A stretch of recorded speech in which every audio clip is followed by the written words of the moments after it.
Olá, alunos e professores e todos aí que irão acompanhar a mais essa aula de geografia aí do novo ensino médio, né? Falando sobre teorias demográficas. Vamos dar uma continuidade à introdução. Põe aí na tela, por gentileza, Jojo. Tá aí, ó, teorias demográficas, atividade 5, introdução 2, aula 2. Então, eu sou o professor Antônio Russo Júnior, professor de geografia aí do Centro de Mídias. O aprofundamento aí que nós já estamos vendo é o hashtag Quem Divide Multiplica, que faz parte da unidade curricular número 1, números também importam, e tem aí o componente curricular 3, demografia, investigação das populações humanas. Então é isso, então nós vamos dar continuação à introdução das teorias demográficas, né? Na aula anterior a gente viu aí, né, mais sobre a teoria malthusiana, né? Então vamos ver aí outras teorias aí que abordam, né, esses temas aí que faz parte aí do nosso cotidiano. Vamos ver antes as habilidades aí, começando aí pelas habilidades dos eixos estruturantes. Lembrando que o principal eixo é a investigação científica. E as habilidades aí fazem parte aí do ensino médio 01, 02, 03, 06 e 12. Lembrando que essas habilidades, para quem tiver interesse em ver a descrição delas, né? É só vocês entrarem lá no mapa, né? O material de apoio pedagógico aí do hashtag Quem Divide Multiplica. E aí você tem todas as descrições aí dessas habilidades, como também das habilidades aí do currículo paulista, que vai aparecer aí para vocês, que são as habilidades aí de ciências humanas sociais aplicadas, né? Da primeira à terceira série do ensino médio. São as habilidades 205, 402 e 404, tendo aí o objetivo compreender as teorias demográficas no contexto da sociedade na época e as transições demográficas influenciadas pela dinâmica populacional, tá certo? Então é isso aí. E aí nós vamos dar uma continuidade a essa aula. Eu vou mostrar novamente aquele vídeo que eu mostrei no finalzinho da aula anterior, falando aí sobre água limpa e saneamento, que é o DS6, né? O DS6, ele trata sobre isso porque ele tem muito a ver com as teorias que nós vamos ver agora, né? A teoria neomalthusiana, né? E a teoria reformista, nessa questão aí da evolução da medicina e também do saneamento básico. Então é importante a gente dar uma revisão aí desse tema, então a gente vai abordar em cima desse vídeo. Daqui a pouco a gente volta.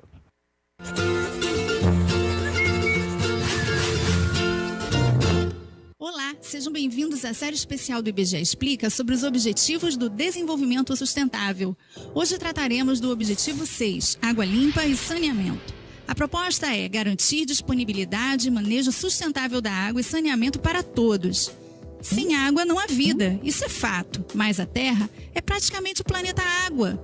Nem tanto. Muito pouco dos 70% da água da Terra está de fato disponível para o consumo humano. Apenas 2,5% dessa água é doce e cerca de 2,2% encontram-se em regiões de difícil acesso, como geleiras, deixando apenas 0,3% de água acessível. Segundo a OMS, até 2025, cerca de 1,8 bilhões de pessoas estarão morando em países ou regiões em situação de escassez total de água e quase metade da população mundial estará vivendo em áreas de estresse hídrico. De acordo com a FAO, a escassez de água já afeta quase todos os continentes e mais de 40% da população do nosso planeta. Essas pessoas habitam regiões onde a oferta anual é inferior a 1.700 metros cúbicos de água por habitante, limite mínimo considerado seguro pela Organização das Nações Unidas. A água sacia nossa sede, mas também é vital para outros aspectos de nossa vida. E então, você tem sede de quê? Aproximadamente 1 bilhão de pessoas em todo o mundo não têm acesso à água potável e cerca de 2,6 bilhões, quase um terço da população mundial, não dispõe de água suficiente para o saneamento básico. Um estudo denominado Água Doente, elaborado pelo Programa das Nações Unidas para o Meio Ambiente, PNUMA, em Nairobi, no Quênia, em 2010, concluiu que o uso da água poluída mata mais do que qualquer forma de violência, incluindo as guerras. A água contaminada pode transmitir doenças como diarreia, cólera, disenteria, febre tifoide e pólio. Estima-se que a ingestão de água contaminada cause mortes por diarreia em 502 mil pessoas por ano. E pensar que o simples ato de lavar as mãos pode ajudar a prevenir tantas doenças. Quanto a saneamento básico no Brasil, um diagnóstico do ano de 2014, feito pelo Sistema Nacional de Informações sobre Saneamento, SNS, revela que apenas 49,8% da população contam com coleta de esgoto. No Nordeste, onde somente 23,8% das pessoas têm acesso ao recolhimento de esgoto, está concentrada a epidemia de microcefalia associada ao Zika vírus, transmitida pelo mosquito Aedes aegypti, que tende a se propagar mais facilmente em ambientes sem saneamento básico. No mundo, as principais fontes de poluição de água são oriundas de assentamentos humanos e das atividades agrícolas e industriais. Nos países em desenvolvimento, 80% do esgoto é despejado sem tratamento diretamente nos corpos d'água, o que diminui ainda mais a disponibilidade dos recursos hídricos. Dados da Secretaria de Recursos Hídricos do Ministério do Meio Ambiente apontam que 63% dos depósitos de lixo no Brasil estão em rios, lagos e restingas. Também os agrotóxicos, o mercúrio dos garimpos e o lixo bruto são jogados em rios. E isto ocorre principalmente na região norte, onde se localiza a maior reserva de água doce do país, a Bacia Fluvial do Amazonas. Se nada for feito em relação à água, especialistas preveem que haverá conflitos entre países, nações e povos por disputa de água em um futuro não muito distante. Não lave suas mãos para isso e aproveite para assistir aos outros 16 vídeos sobre os Objetivos de Desenvolvimento Sustentável. Até a próxima! Então é isso aí, a gente vê aí que com a questão aí do desenvolvimento aí da medicina, né, e o avanço aí de certas propriedades medicinais, nós também temos aí o avanço na limpeza, né, e no tratamento da água e do esgoto. E isso também favorece, né, essa questão aí, né, do aumento da população, né? Então, esse vídeo tem muito a ver com o que nós vamos discutir hoje, principalmente falando aí sobre a teoria neomalthusiana, né? Porque a teoria neomalthusiana ela é baseada na teoria de Malthus, né, na questão do excesso de população, mas também tem muito a ver com a relação aí, né, dessa questão aí do avanço da medicina e também do avanço aí do tratamento da água, né, que é um dos malefícios que nós temos, principalmente na taxa de mortalidade infantil. Então vamos lá para a próxima tela que a gente vai ver aí, ó. Teoria neomalthusiana. Foi desenvolvida a partir da reelaboração das ideias do pensador do inglês Thomas Malthus, né, 1736 a 1834, né? Na realidade tem dois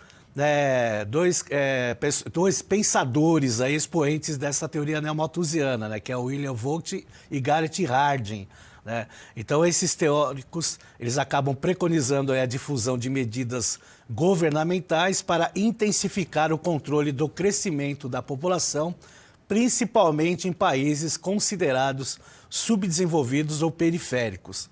O desenvolvimento de antibióticos e vacinas contra diversas doenças e o acesso facilitado dos países subdesenvolvidos a esses recursos, principalmente após a Segunda Guerra Mundial, fizeram o crescimento populacional atingir níveis muito elevados, caracterizando aí um segundo período de explosão demográfica, né? Então esses dois pensadores que eu citei para vocês, né, já no início do século XX, já tinha essa ideia, né, e essa relação em relação ao pensamento aí de Malthus, né, sobre a questão da superpopulação e da falta de alimentos, né, mas, né, com condizentes diferentes, né, em relação a Malthus, né? Tem que lembrar que Malthus também tinha a questão religiosa, né? Então ele também era um religioso fervoroso, diferentemente desses pensadores, né? Que aí, lógico, né, dependendo aí das características de como o governo elabora aí políticas governamentais para frear aí a superpopulação, né? Como a distribuição aí de anticoncepcionais, né? A medicina avança, então você tem aí as vacinas, né? Então tem vários, né? No caso, na época não tinha, né, a questão aí, por exemplo, da camisinha, né? Mas tinha outros meios aí de se evitar, né, através do governo, né, essa elaboração aí, né, da superpopulação, principalmente que vai acontecer aí após a Segunda Guerra Mundial. E principalmente aí em países considerados na época subdesenvolvidos, mas também países desenvolvidos, que a gente vai ver aí mais para frente. Vamos ver aí as ideias da teoria neomalthusiana? Tá aí, ó. Acreditavam que o subdesenvolvimento e a pobreza eram fatores provocados pelas altas taxas de natalidade da população, em que um país era pobre por conta do grande crescimento demográfico, né? Então, assim, eles tinham a ideia de que com o aumento, que a pobreza, né, tinha uma relação, né, com a questão aí, né, da quantidade de população. Tá? Mas são consequências, na realidade, né? Diferente de Malthus, né, que dizia que o maior problema da supertaxa de população era os pobres, né? Então, diferentemente dessa relação que sim fala assim da pobreza, né? O maior problema do excesso da população tem muito a ver com a pobreza, até por causa dessa relação aí, né, de se bancar, né, as crianças que nasciam, né? Então, por isso que também naquela época se tinha uma alta taxa de mortalidade infantil, apesar da evolução aí, né, tanto aí do tratamento de água, de esgoto, como também da medicina.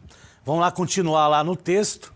Tem lá: o Estado deveria fornecer todo tipo de assistência, né, por exemplo, vasectomia, ligadura de trompa, inclusive aborto e etc. Né? E aí, logicamente, né, com o passar do tempo, né, e aí a descoberta aí de anticoncepcionais, também a utilização dele, aí, principalmente após a Segunda Guerra Mundial. Vamos lá para o terceiro item.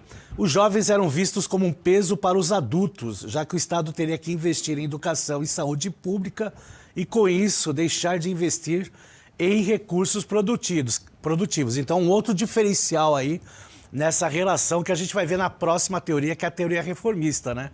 Essa questão do investimento público, né, relacionado aí com a saúde e educação, com a explosão demográfica, né? Então, investimento aí em saúde e em educação, ao invés de recursos produtivos, ou seja, em vez de o Estado investir na produção e aumentar, né, os seus produtos para exportação, por exemplo, para favorecer a balança comercial, tinha que se investir em educação e saúde para favorecer a população mais jovem. E aí no outro item, que é o último aí, a baixa renda per capita de um país ocorre em função da explosão demográfica nele. Então, uma outra ideia, né, que diz aí nessa questão aí, né, da quantidade populacional, né, em relação à renda. Então, se a gente for fazer uma comparação hoje, né, por exemplo, os Estados Unidos, que é a maior potência mundial, né, e ela tem uma população, né, de uma quantidade de população total enorme, ele é um dos países mais ricos do mundo. Então, isso aqui, por exemplo, cai por água abaixo. Mas tem que haver investimento nas áreas sociais para incentivar as populações, logicamente, né, a ter lá uma qualificação de mão de obra através da educação e, logicamente, um elevado poder aquisitivo, né?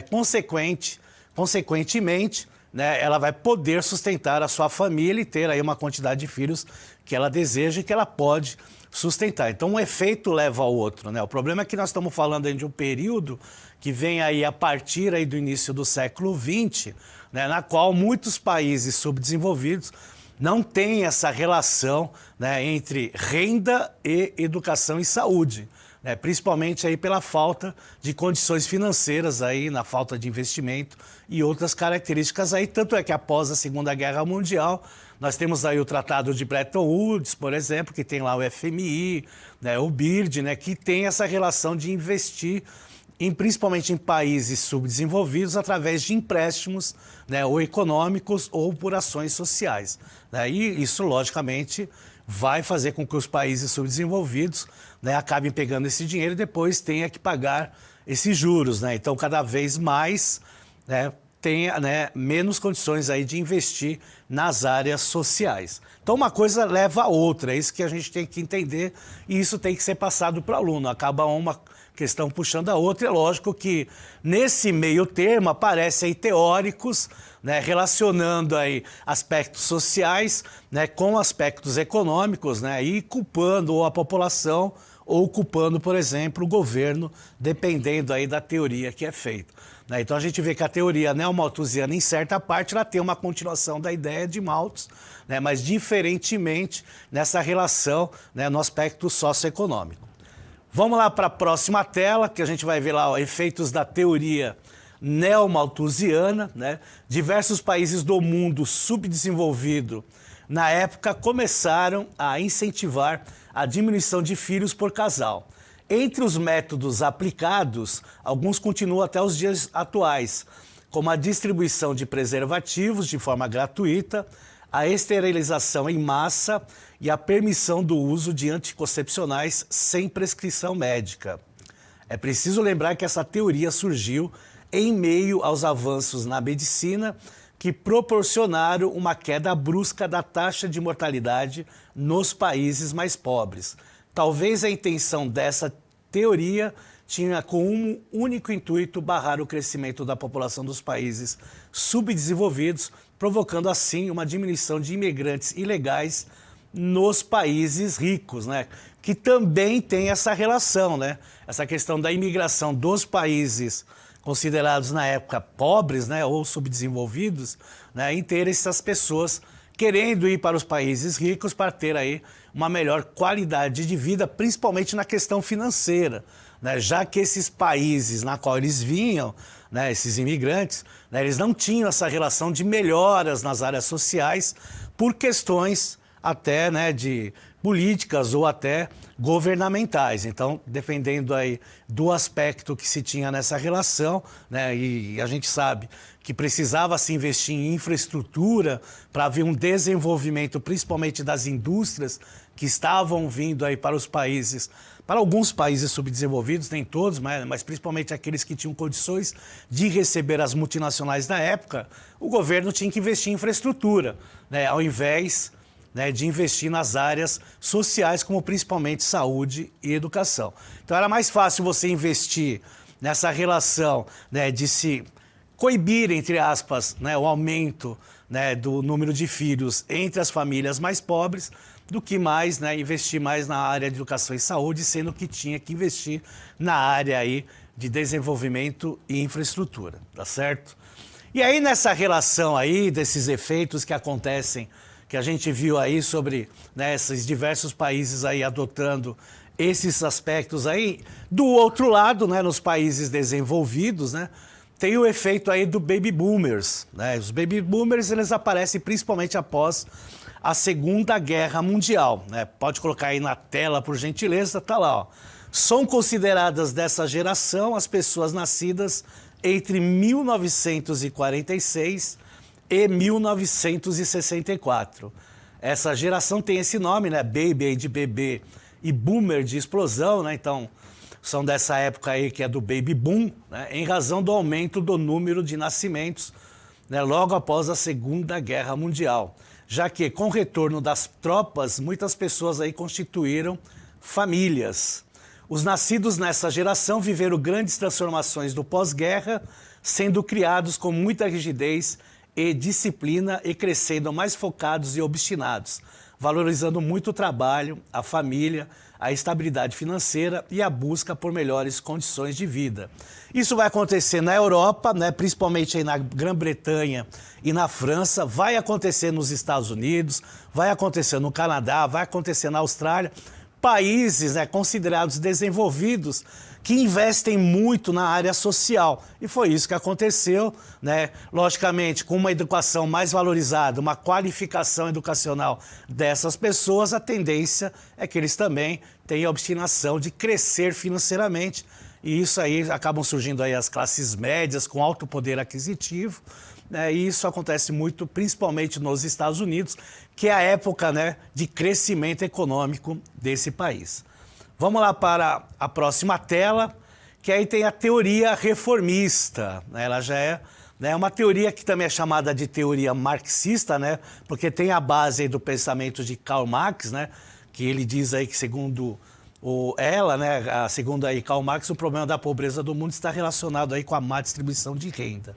Então tá lá, ó. Surge como uma resposta às duas teorias anteriores, a teoria malthusiana e neomalthusiana, com uma proposta totalmente diferente. Concluíram que a miséria era o que alavancava o aumento acelerado da população. Dessa forma, vem uma grande necessidade em mudanças socioeconômicas para melhorar o padrão de vida dos mais pobres e miseráveis. Para eles, uma melhor distribuição de renda e de alimentos e o aumento da escolaridade proporcionariam um planejamento familiar espontâneo e, consequentemente, uma queda da natalidade e do crescimento populacional. E isso acontece mais nos países desenvolvidos, por incrível que pareça, né? Porque aí a mulher vai para o mercado de trabalho, né? As pessoas, então, eles acabam programando aí a geração de filhos e até de família, né, para mais para frente, né? Isso vai acontecer nos países desenvolvidos primeiro e depois, com o passar do tempo, acontece em países em desenvolvimento ou os países aí emergentes, como é o caso do Brasil, né? O Brasil só vai atingir esse patamar a partir aí de meados das décadas de 90, na qual a mulher começa, né, a ir mais para o mercado de trabalho, né, estudar mais, né, valorizar a sua qualificação para ter um rendimento melhor e, consequentemente, ter um emprego melhor, né, um salário melhor, e aí ela deixa, né, a questão aí da maternidade mais para frente, né, e aí vai ter um diferencial na taxa de fertilidade, na taxa de natalidade de alguns países em desenvolvimento também, né, incluindo aí o nosso país aqui, o Brasil. Vamos lá para a próxima tela. Está lá o final, né, da questão aí da teoria reformista. Sendo assim, analisam os problemas demográficos, tendo como referência as condições socioeconômicas da população, defendendo a necessidade de se enfrentar as questões sociais e econômicas dos países, principalmente os mais pobres, para que a dinâmica demográfica entre em equilíbrio. Quando as famílias obtêm condições dignas de vida, tendem a diminuir o número de filhos para não comprometer o acesso de seus dependentes aos sistemas de educação e saúde, né? E essa teoria, ela coloca naquela situação, né, afirmando que a superpopulação é consequência e não causa do subdesenvolvimento. Então, onde há melhor qualidade de vida, principalmente na área social, e aí envolvendo educação e saúde, a tendência é que haja uma evolução, né, no padrão social desses países aí. Então, quanto mais investimento em educação, e eu acredito e sempre falo isso nas minhas aulas, né, maior o nível educacional da população e, consequentemente, né, ele vai ter uma melhor condições de renda, né? Eu já mostrei isso em aulas anteriores, nesse próprio componente aí que vocês viram, né? As tabelas aí do IBGE mostrando que quanto maior a qualificação na educação, melhor as condições de renda dessa pessoa. Certo? Para finalizar a aula, tem aí um outro vídeo falando sobre o ODS 16, que aí retrata paz, justiça e instituições eficazes. E aí daqui a pouco nós voltamos.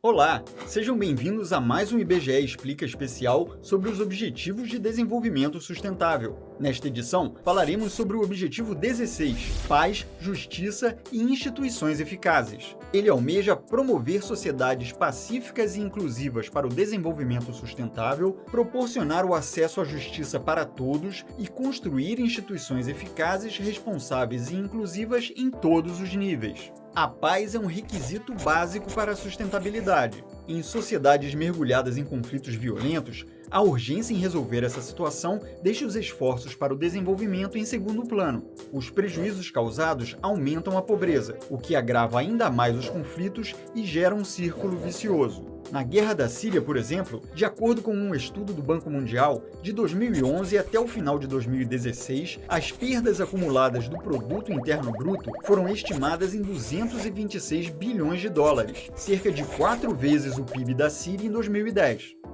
Os prejuízos não vêm apenas das guerras tradicionais ou civis, mas também da violência e do crime. De acordo com a Organização Mundial da Saúde, em 2016 o Brasil teve a altíssima taxa de 31,3 homicídios para cada 100 mil habitantes. Segundo a publicação do Banco Interamericano de Desenvolvimento, intitulada Os Custos do Crime e da Violência, o Brasil gastou, em 2014, 3,78% de seu PIB no combate ao crime, ou cerca de 218 bilhões de reais. Nesse sentido, o ODS 16 tem como algumas de suas metas reduzir significativamente os fluxos financeiros e de armas ilegais, reforçar a recuperação e devolução de recursos roubados e combater todas as formas de crime organizado, e reduzir substancialmente a corrupção e o suborno em todas as suas formas. No nível internacional, há claramente uma desigualdade no poder decisório entre os países, principalmente entre os desenvolvidos e os de menor desenvolvimento relativo.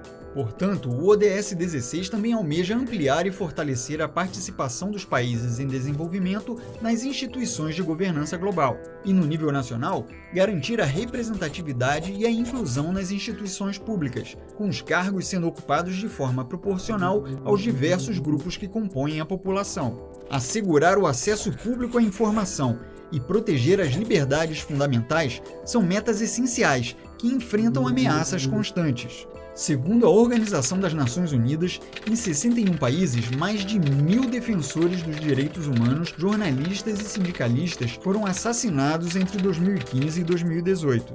Para a construção da paz, é preciso ter em mente que o conflito é algo inerente à vida em sociedade. Desse modo, quando ele ocorre, é preciso que haja justiça na sua resolução, com obediência ao devido processo legal.